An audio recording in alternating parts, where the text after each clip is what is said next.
comes to speedrunning, some levels are linear. This requires runners to do precise inputs as quickly as possible, and to have top-tier execution in order to save every second. Some levels are open and require the brainpower of the community, comparing and contrasting each possibility to see what saves the most time. For Doom Eternal, Urdak is both. Alright, we did it. That's the summoning salt reference. Nobody point that out now. Let's make this a bit more Doom, shall we?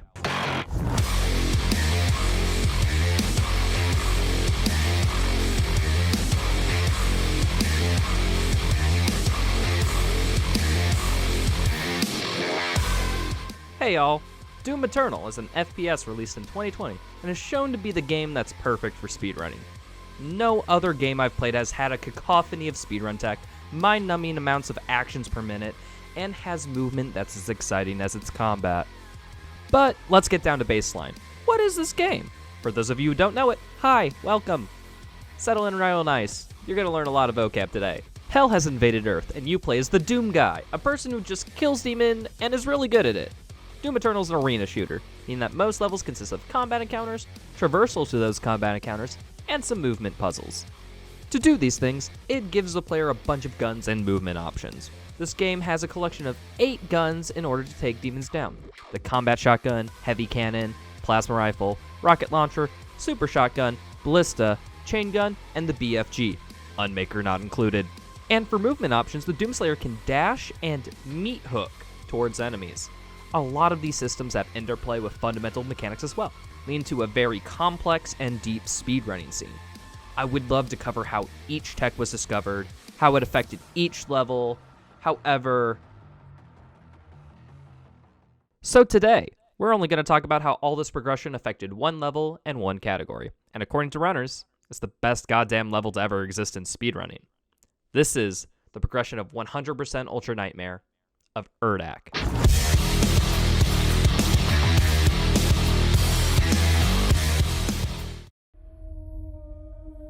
Urdak is the second to last level in Doom Eternal, where Doom Guy is here to stop the angels from controlling the demons in order to save humanity. This game's plot makes sense, I swear. I swear. First, the player has to get to the Sanctuary cutscene, where plot happens, the angels release the secret weapon of hell, and other plot things. After which, the Slayer is stranded and has to battle demons out of the Sanctuary. After escaping, Slayer has to arrange 3 teleportation rings to unlock the way back to Earth. Each of these teleport rings have to be put into position by hitting a button and watching a small cutscene of the ring getting aligned. After which, the player has to make their way to the Vivisection Edificator. Thanks for that clusterfuck of a name game. Where you drain a pool of liquid holding an eldritch horror and a half, hit a button to unlock the elevator to the teleporter, where guess what? Meeting you there is the archangel known as the Con Maker, who kinda hates how you have just been tearing up heaven. After a 5-phase boss fight, Urdak ends as soon as the player enters the loading screen. So, how does 100% Ultra Nightmare category affect these sequence of events? Well, Ultra Nightmare is the highest difficulty of the game. And if that wasn't hard enough, it's also permadeath, meaning one death leads the runner to having to restart the game all the way back from the first level, which is literally hell on earth. 100% leads to loads of combat encounters and collectibles, and weapon masteries that have to be completed along the way. A total of 11 combat encounters, tracked by the demonic corruption meter, 2 secret encounters, 2 mastery tokens, 4 codexes, 3 toys, 2 records, 1 cheat code, and 2 praetor tokens. As well, 3 challenges need to be completed. Accessories not included. 1 toy needs to be collected, and this is free. Runners have to grab all the collectibles in 100% anyways. In-flight devastation. Have to kill 12 demons in the air. This is also free, as speedrunners typically are in the air a lot during play. Thus, you get the 12 kills naturally. Angel of Death. Kill 5 Maker drones with precision bolt headshots. There's a lot of vocab in this one, let me break it down. Maker drones are enemies exclusive to Urdak that represent angels that fell under demonic influence. When you headshot them, they drop health and ammo for the runner to collect. The precision bolt is a modification to the heavy cannon, which gives it a sniper-like shot. This is also free, as precision bolt is a common weapon used in the speedrun. So this section of videos basically say that challenges are free and thus will not be mentioned again. Not to mention, there are also full game objectives that need to be completed as well. Certain weapons need to have challenges completed by the end of the campaign. Not all of these are important, and they change from route to route, so I will bring these up when they're relevant. 100% UN is a category that's grueling to complete, and a lot of time just finishing a run, regardless of speed, is an accomplishment worthy of praise. Since everyone scrambled to get the first run, there's no set strategy, but for the sake of this video, I will look at a run done by all uppercase.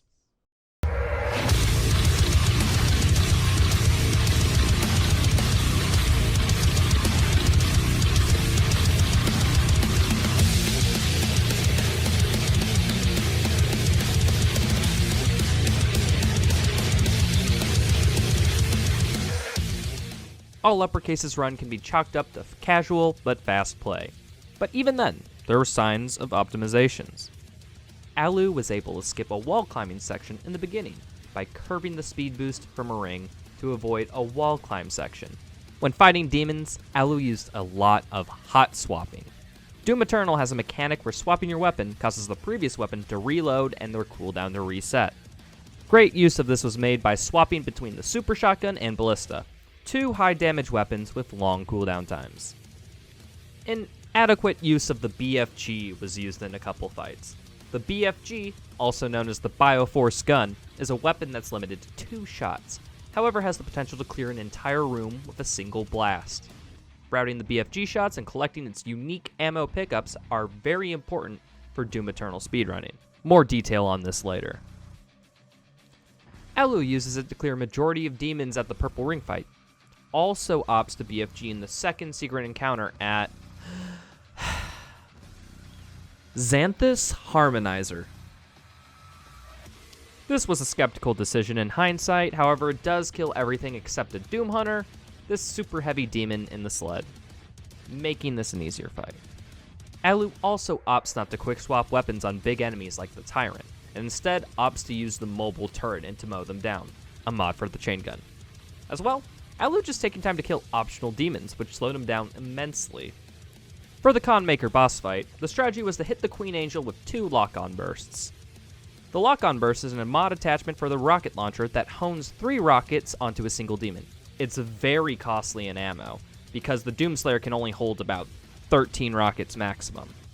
Normally, this would lead to running out of rockets quite quickly, and would be so dumb. But the arena was scattered with Maker drones, meaning 1 quick headshot and Alu could instantly refill on ammo. Then, after 1 punch, 1 phase would be down. And after 5 phases of doing literally the exact same thing, the Conmaker was Gonemaker. There was a lot of optimization to be had, but it was a starting point for what was to come. This part of the tale will concern 2 runners making vast improvements, Zero Master and Draku. At the game's infancy, these were the 2 runners making vast improvements in the first few months, so shoutouts to them. Actually, no, don't look at those views, they don't need the shoutouts, they don't need them. Over the course of a couple months, they started implementing small combat and movement optimizations. In the beginning platforming section, a way to skip the 2 islands was found. By redirecting momentum given by the momentum rings, you significantly cut a few seconds from the run. Ballista boosting also started to be more widely implemented. The Ballista is a gun in Doom Eternal that fires a hit scan plasma bolt and deals a great amount of damage. It also has this great property that firing a shot will physically push the Doom guy backwards. So runners would fire a shot, do a 180-degree turn, and now have great forward speed. When they hit the ground, much like my sex life, friction would then ruin everything. Thus, this would primarily be used for air movement in the run. When on the ground, the main source of movement was the use of single dashes. The runner would dash once, wait for their dashometer to recharge, and then immediately dash again. Draku moved a BFG shot, killing a Marauder in the blue ring encounter. Now, Marauders are enemies in this game that behave unlike any other demon. They actively block all shots that the Doom guy fires at them with their red plasma shield. The only way to casually deal damage to them is to send explosives at their feet, get some splash damage, or to get into an optimal distance that's not quite too close to them, but not quite too far. This area is called the Fun Zone, and that will let Marauders do an attack where their eyes will flash green. This allows them to be hit and stunned. Then, the Slayer can deal greatest amount of damage when they are faltered.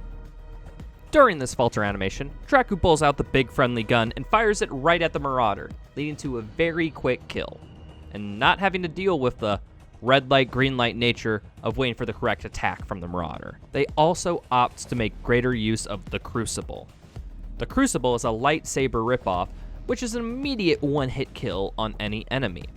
This is balanced by the fact that the Crucible has special ammo, and you can only carry 3 of these ammo at a time.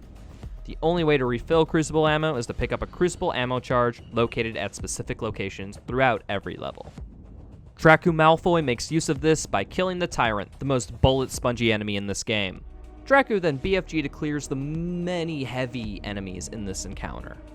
Shortly after, trivializing Draku's BFG Marauder method, the method of killing the Marauder with an Ice Bomb was discovered.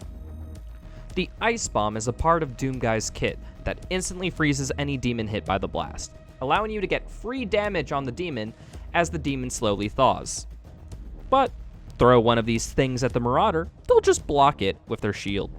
However, throw one of these over the Marauder's head, it will still try to block it. Then, while it's protecting itself from an Ice Bomb, Doomguy is able to swap to Lock On and shoot it to death, because joke's on you, Marauder, you can't block 2 things at once.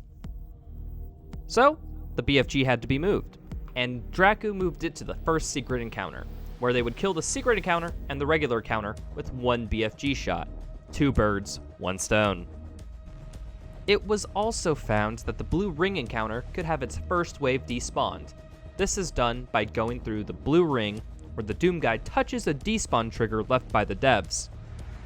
Then, the Cyber Mancubus and Revenant will both despawn. When the runner returns later, the game notices that the trigger demons are not there, and the game immediately spawns in the final wave, the Marauder, that we used to BFG. Another despawn strat was found in the Archvile Arena that immediately follows the previous blue ring encounter. By ballista boosting around the orange wall that's meant to prevent progress and hitting yet another despawn trigger, you leave the first wave not to be dealt with. And coincidentally, after doing the purple ring arena, the exit path takes the Doomslayer to the Archvile Arena, to where the second wave would spawn in. And then after doing literally the exact same thing around the orange wall, this wave also despawns, leading to no combat to be done in this arena. Getting to a secret was also slightly made easier, as normally you have to turn around and shoot this target. But the hitbox of the target peaks slightly beneath the ceiling, thus you can shoot it from the platform before, and thus skipping that movement going to it. This would be awesome, except it was quickly obsoleted with a dash boost immediately after. A dash boost is when the Slayer dashes into a sloped surface. This interaction causes the removal of the dash state from the Slayer, but keeps their momentum, and via geometry, reflecting off the sloped surface redirects the momentum upwards. And over the course of the coming months, lots and lots of movement optimizations would start to be made, thanks to one event.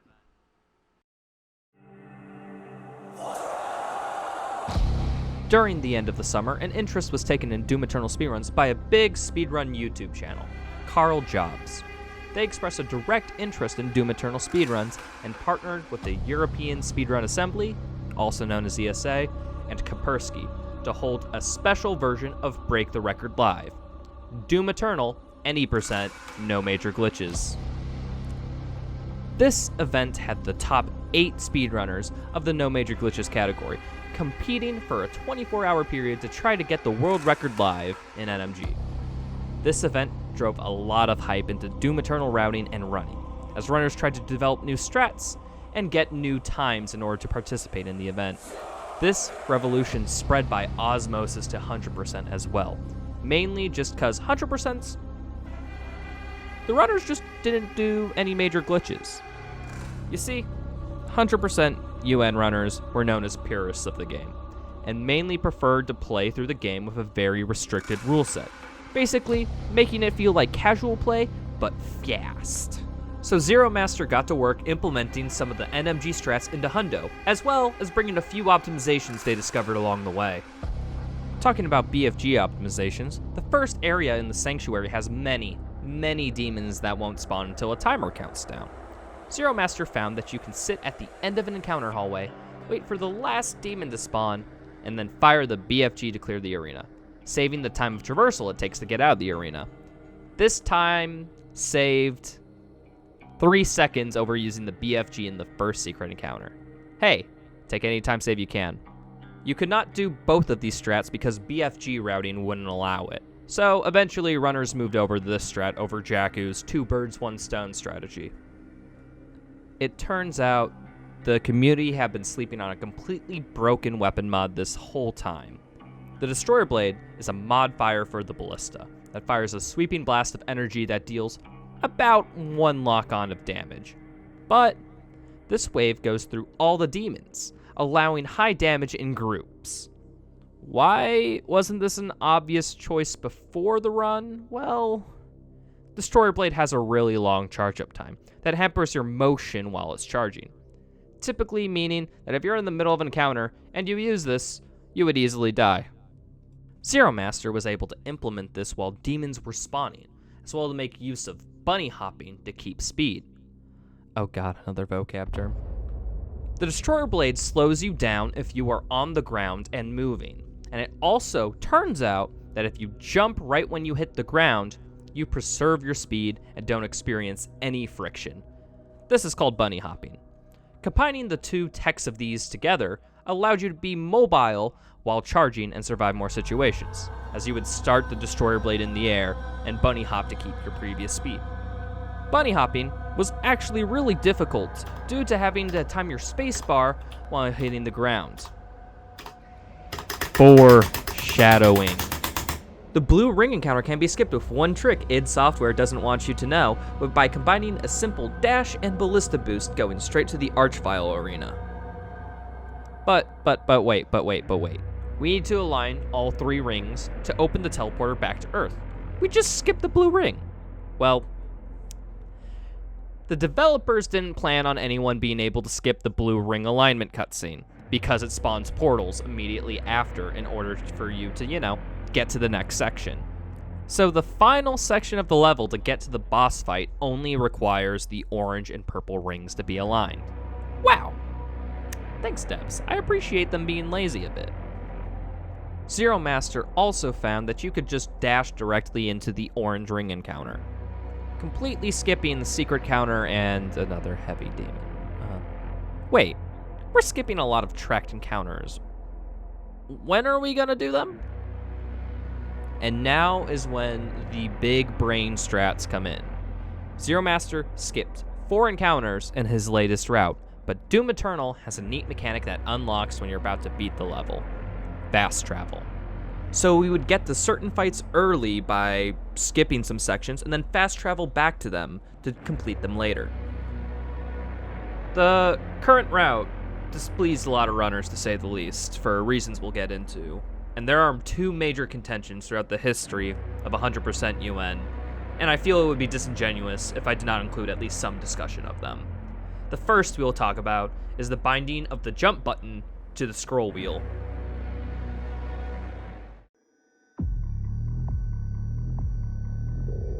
A major contention with the 100% runners and the NMG runners at the time was the use of this binding jump to scroll wheel.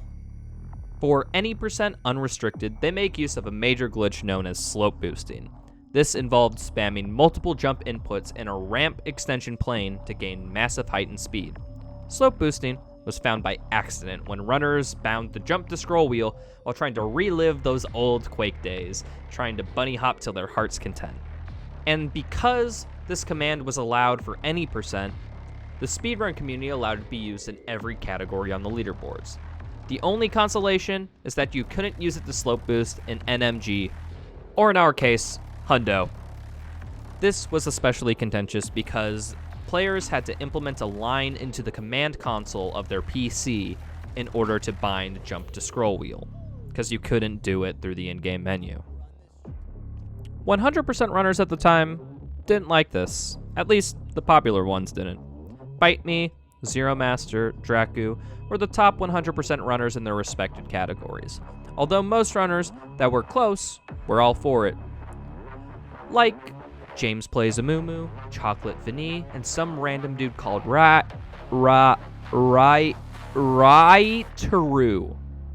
We're all for it.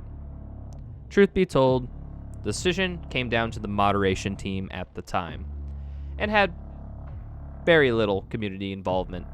So just know, whenever you see a top-level Doom speedrun, they're technically cheating. But it's allowed cheating by the speedrun community, so it counts. This would mean runners wouldn't have to time spacebar inputs in order to bunny hop, but instead, they could just scroll whenever they're about to hit the ground, and the timing window for the bunny hop is way less precise. I'm not joking saying that this literally was used everywhere in every level of Doom Eternal speedrunning. So, we would see time saves whenever a runner had to traverse long areas. They would simply ballista boost and then bunny hop to that newfound speed. Back to Break the Record Live, it finished up and Zai reigned supreme as any percent NMG god. A lot of runners migrated to the 100% UN category for a new challenge.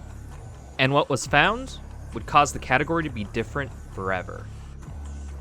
These new eyes helped find another encounter despawn strat in the first secret encounter, giving you the weapon points without killing any of the demons in those two encounters. In the orange ring encounter, runners found a way to despawn the entire encounter. All they had to do was progress the encounter to a phase that spawned a cacodemon, these big red balls, and then, hooking off this demon, the runners would make it to the exit hallway of the arena. By moving to each end of the hallway, runners would hit a trigger to spawn in the next wave, and then hit the despawn trigger. Rinse and repeat once, and the encounter is over. Wait, is this even fun? More and more encounters in Urdak were being despawned rather than fought. If you tallied it up, only 3 out of the 11 encounters in Urdak were required to be fought. This displeased runners and some fans in the community. After all, 100% was seen as the combat category, because everyone ignores the all combat encounters category. Sorry, Ace. Skipping all this combat left a sour taste in a lot of the community's mouths. So much so that this was held up to vote in the speedrun community. And with a majority, it was voted to divide 100% into 2 separate subcategories: unrestricted and restricted. Unrestricted was the no holds barred, do whatever you want as long as you aren't hacking the game and get 100%. And you're golden. Restricted basically operated under the no major glitches rule set, but also banned despawns for encounters, making all the runners do all the combat that the game is renowned for. All previous runs that did despawns were moved to the unrestricted category. For the sake of this video, we will follow the restricted rule set runs from here on out. At this time, we should talk about how Doom Eternal structures its combat encounters. To finish an arena, it must be progressed to the final wave and then the clear condition of the encounter met. Waves progress in a various amount of ways: when a timer completes, when every demon is dead, or when certain demons are dead, which we'll call trigger demons. Example, in the Purple Ring arena, the second wave isn't spawned until any 2 heavy demons are killed, like this Revenant and Hell Knight that most speedruns kill due to them being easy targets for lock-on burst and being right at the beginning of the arena. After which, a buff totem would spawn over by the Purple Ring. After it was destroyed, a 10-second timer starts to tick down. Then, one final wave of 1 Cyber Mancubus would spawn. After every heavy demon is dead, the Slayer would be rewarded with demonic corruption and a cutscene showing that the door of the arena is opened. Most runners before this point were unaware of this. They knew there were conditions to spawn in additional waves and also to get to the end encounters, but they weren't aware of the precise nature of it. A lot of community effort went into figuring out each condition to when next wave spawn and when the encounter's finished for literally every encounter in the game. Big shout outs to Bowser, DrakePHOSE, and the rest of everybody who worked on this, especially the Doom Eternal modding community. With the latest developments and strategies coming from the construction of the encounter list and the flow of NMG runners coming to 100%, the route was being squeezed for every second, not only in Urdak, but in the full game. And the best thing that illustrates this is the work on weapon masteries.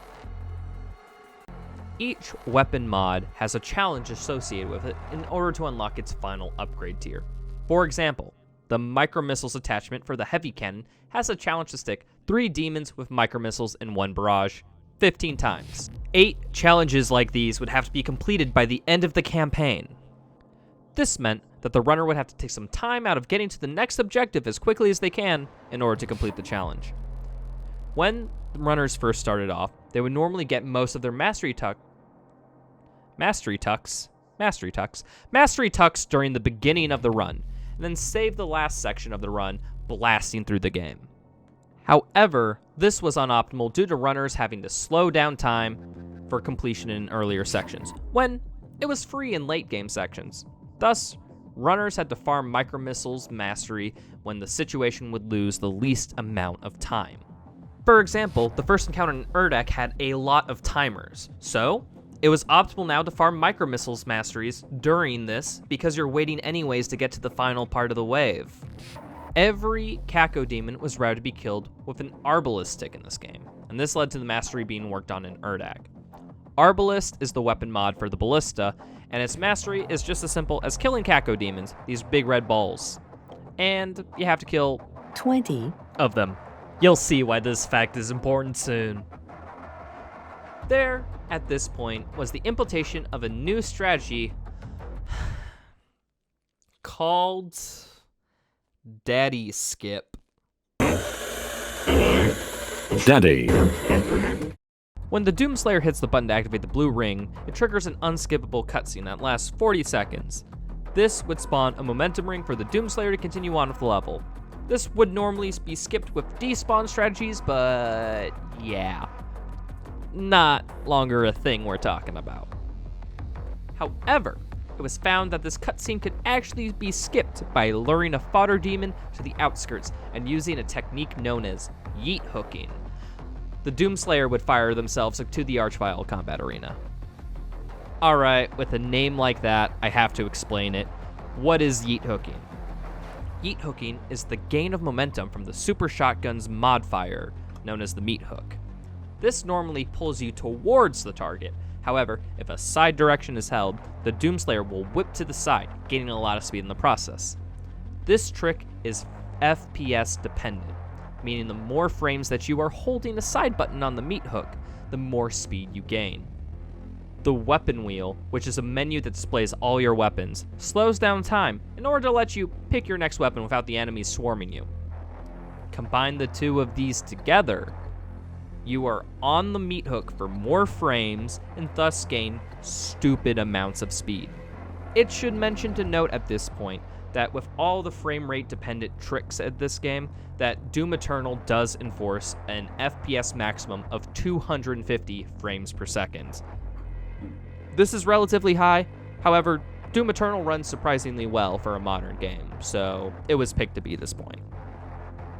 Alright, I'm glad I explained that to you, because it becomes really relevant with this next trick. From the Archvile arena, taking place immediately after Daddy Skip, a yeet hook was found that brings you directly to the Purple Ring arena. But wait, don't we have to do the combat there? Well, yes, but the strategy says no. It's been a part of the route to use a BFG in the Purple Ring encounter for a long time, and Urdak's level design, hell, it's very open. Look, I can see practically every arena from here. Oh. So, what we do is we dip our toes in the Archvile arena, spawn in all the enemies. Then, when a timer counts down to spawn in the last wave, we yeet to the Purple Ring encounter. Do it as normal. Then, when we're about to BFG, we send that BFG towards the Archvile arena, effectively killing 2 encounters for free. 2 birds, 1 stone.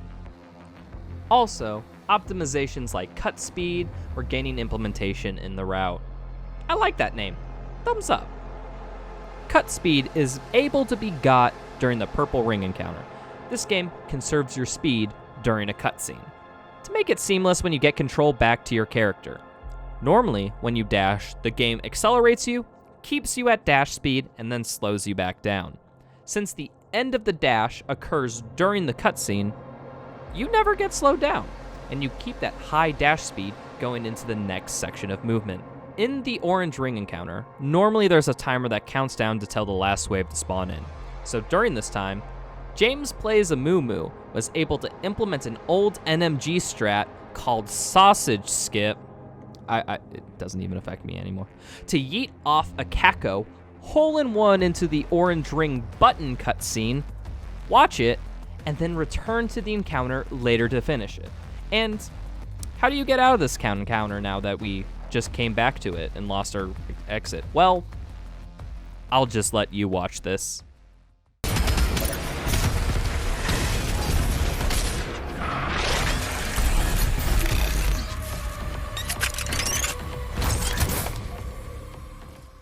Optimizations in the Con Maker phase, finally, were to Precision Bolt Ballista combo the first phase, as that saves time over lock-on. This is because the Con Maker is vulnerable immediately when the Slayer loads in. As well, a technique known as the Sylar lock-on burst allowed for rockets to be fired at a faster rate, thus allowing 4 phases to become way faster. Daddy Skip was found that it could actually be done with ballista boosting rather than yeet hooking off a fodder demon. This saves time over the yeet hook because you don't have to set up the yeet hook by luring a fodder demon over to the platform. You can just do the ballista boosting immediately. Time saves were becoming increasingly small now that most of the big tricks have been figured out by the community. So at this point, most of the time save was found due to better execution and small improvements on previous tricks. Of course, this section would be impossible without NMG runners who were tearing up the game at this point. Most of these contributions previously discussed came from Zai, DrakePHOSE, JamesPlaysaMumu, MuteD6_, Undeceiver, and many more, but I'm gonna be honest, I don't remember them all, but thank you everybody. And that's all the major stuff. The rest of Urdak is just pure execution and how well those strats are implemented. Instead of going over every place where we ballista boost, bunny hop, the precise changes to ballista ammo routing, minor optimization of dash boosts, I'm instead going to show you the current fastest 100% Urdak time. This run was done by MuteD6_. I will let this play practically uninterrupted. However, each time a speedrun tech or skip is done, I'll list the tech done in the top left corner of the screen so that you can follow along. Oh, also, I know some people don't like the visual component of these types of videos, so just skip to the time linked at the bottom of the screen right now if you want to get to the analysis of the run. Here is what Doom Eternal speedrunning perfection looks like.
Yes!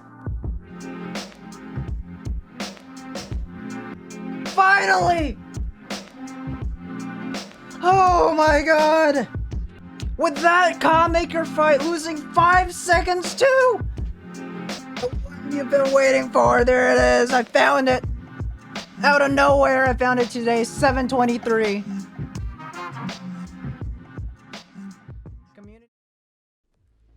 Well, that's what we're currently at for the best 100% UN Urdak. 7 minutes, 22 seconds. Mute overall had an amazing run, but I'm about to nitpick this to death in every possible improvement to find out what the theoretical best Urdak time is. This run includes menuing to upgrade the lock-on attachment for the rocket launcher. That takes about a second. In a full game run, this upgrade would take place before this level, so about a second of time save there. From missing a ballista boost and a bunny hop after the first arena, Mute lost about 1.5 seconds just from small optimization movements.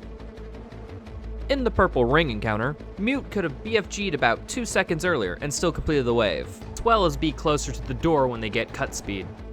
During the elevator section, each ride can be cut short with an edge boost.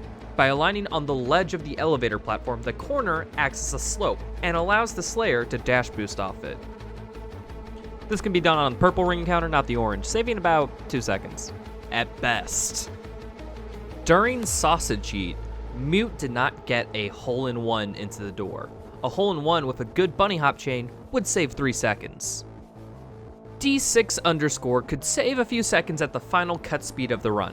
By ballista boosting and double jumping before the cutscene, this would skip the mantle before grabbing the secret, and give a lot of momentum, then they could bunny hop out of, saving around 2 seconds. Notice a pattern here? This run was done before dolphin strategy was found in the Eldritch swimming section. Using a precise dash pattern, you can get out of the water during this cutscene, allowing you to hit the button 2 seconds faster than otherwise. As well, there was just a few sloppy con maker phases, leading to about 4 to 5 seconds of time loss. Mute themselves has told me that their movement is overall greatly improved since this time, so we can probably add in a few more seconds just for improvements in general movement. If we add up all these mistakes, this puts the ideal Urdak time at...